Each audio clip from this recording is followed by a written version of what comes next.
Aiwa, ndichida kutenda mburi yeZimbabwe nekuda kwesupport yese yamunotipa pano paSaint TV. Abasa richienda mberi.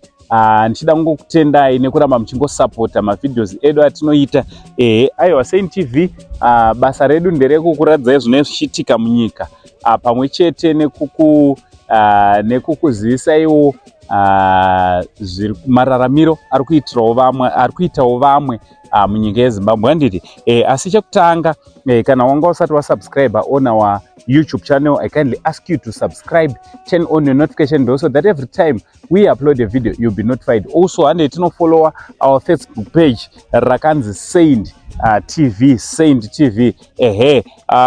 Nyasi ndiri kuno Dombo ra Mwari, kuno kunonzi Dombo ra Mwari in Epworth. A lot of people vanogara vachibvunza kuti kuDombo ra Mwari kuEpworth kwachona kwakaita sei? Why kuchinzi kuDombo ra Mwari? That's the reason why I am here today. And Dombo ra Mwari, sei kuchinzi kuDombo ra Mwari?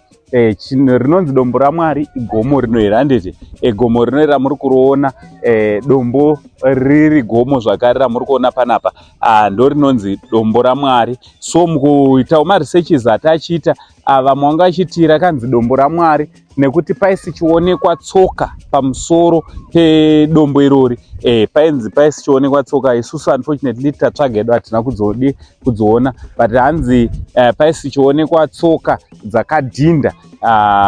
Hakuna umwe munhu aigona kutsika dombo richiri nyoro kunze kwaMwari, according to people around here.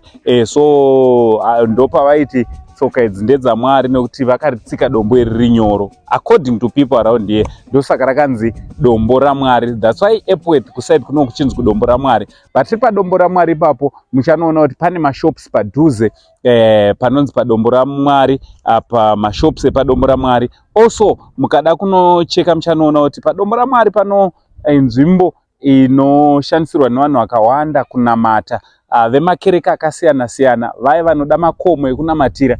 Vamwe vanotouya vachiita all night prayer avo mugomo rineri, vangava maPentecostal, vangava venguo chena, mapostori enguo chena, vakasiyana siyana vanouya vachikondaktira maprayers avo munomu mugomo reDombo ra Mwari. So mostly it's a place inoshandiswa senzvimbo yokunamata. Handiti so ndokunonzi kuDombo ra Mwari. Dombo ra Mwari iri muEpworth.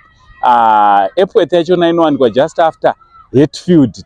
Hatfield tobva tatopinda muEpworth. Handiti kana tichibva nekurutivi rwemuguta reHarare. So ndo kwatiri kunoku kwatatege timbouya tizomboona kuti chii chiri kuitika. So guys, kana tichida kungokurudzirai kuti aiwa, zvatiri muno muZimbabwe let's come kuzoonawo kunonzi kuDombo ra Mwari.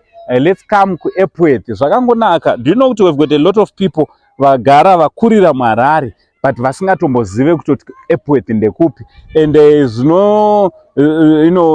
vanenge vachingoita zvekunzwa nyaya dzekuti kuEpworth kwakadai, but havawani nguva yekuuya kuEpworth kwachona kuzoona kuti kuEpworth kwakaita sei.